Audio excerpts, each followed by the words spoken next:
Bonjour et bienvenue à cette 6e vidéo dans notre série sur Jean 3, verset 16. Ce précieux condensé et résumé de la bonne nouvelle du salut par Jésus-Christ.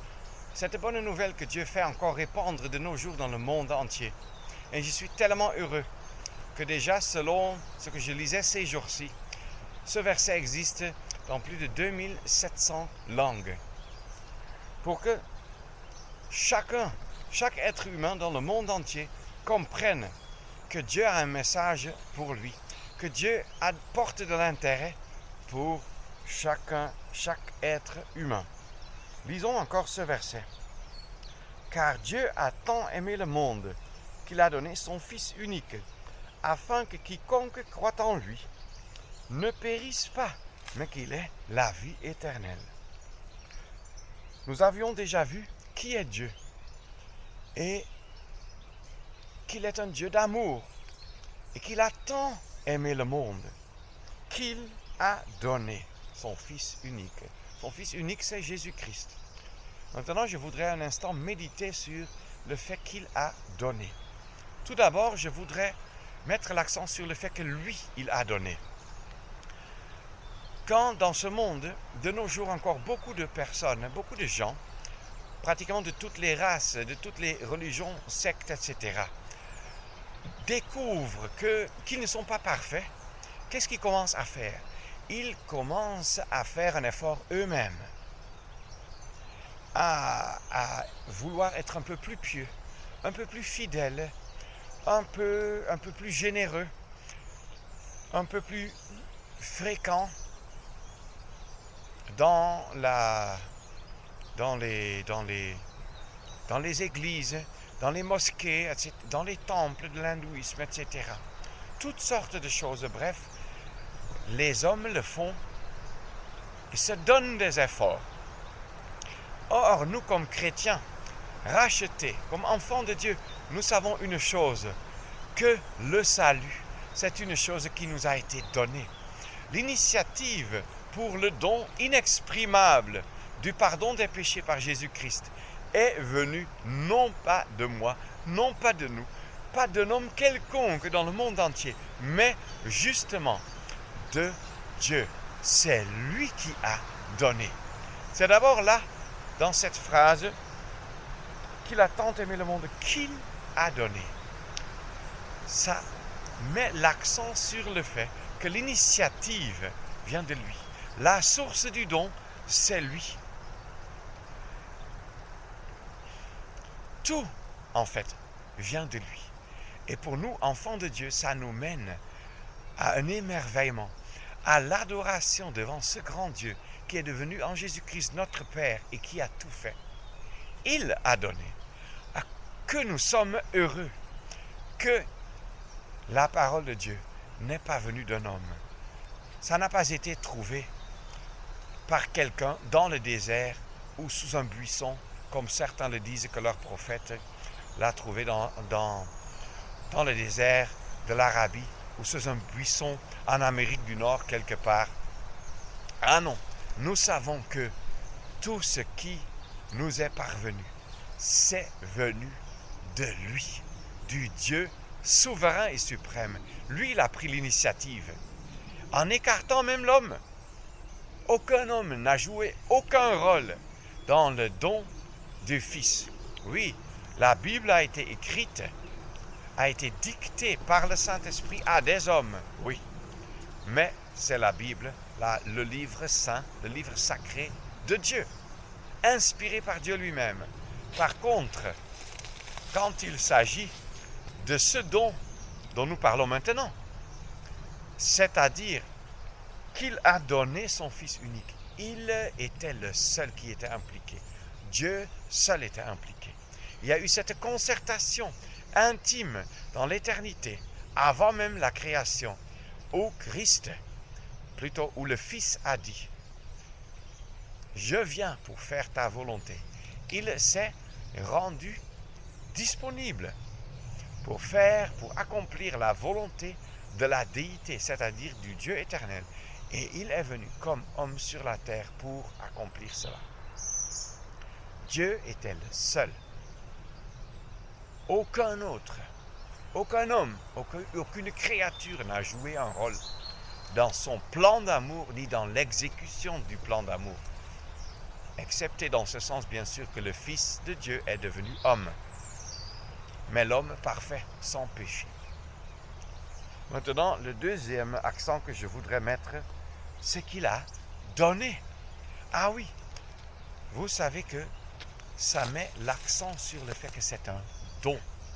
Ce n'est pas quelque chose de mérité. J'ai déjà fait référence à ceux qui fréquentent les églises, les chapelles, les mosquées, les temples, etc.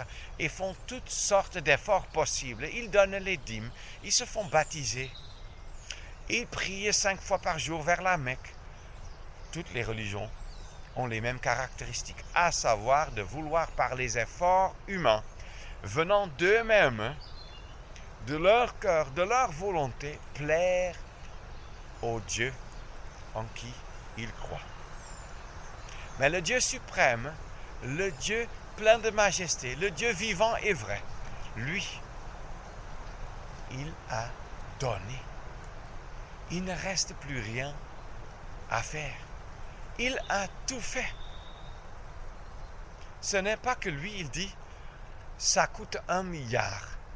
Et moi, je donne 900 millions et le reste, c'est pour toi à faire. C'est toi qui dois prendre l'initiative. Non. Tout est un don gratuit.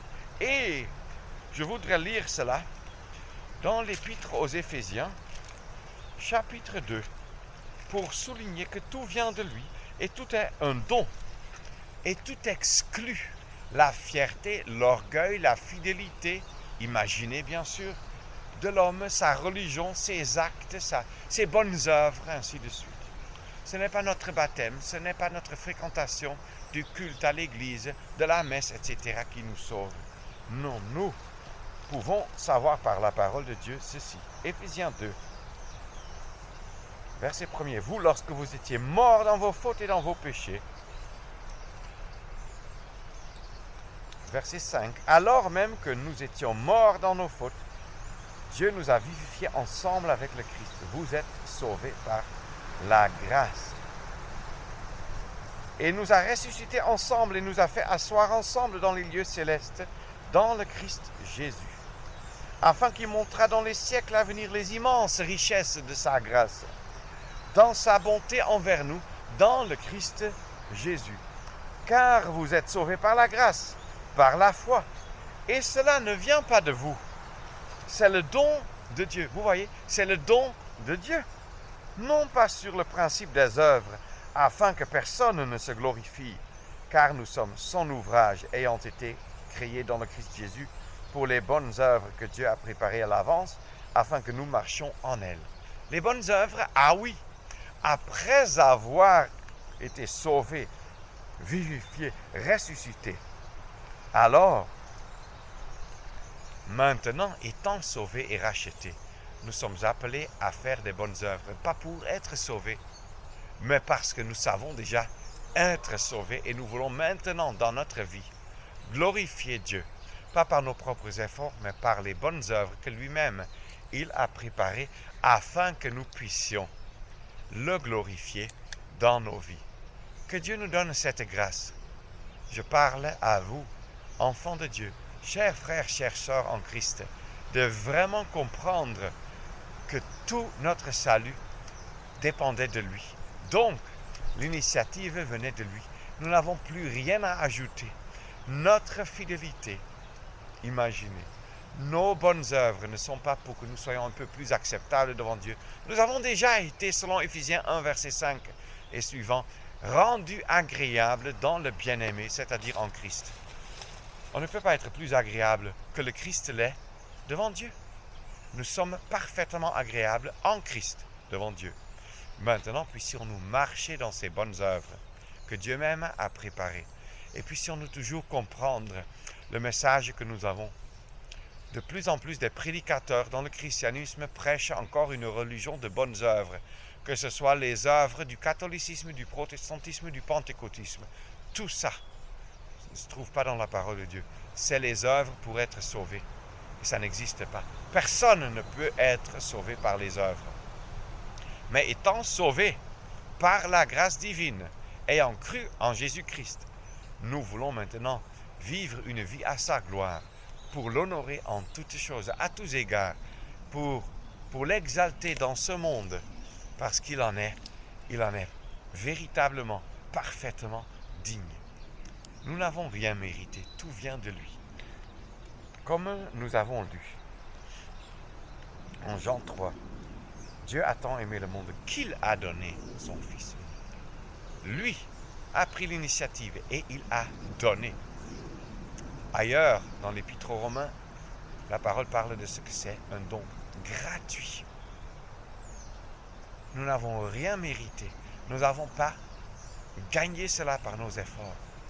Ce salut, c'est un don gratuit de la part de Dieu en et par son Fils unique qu'il a donné.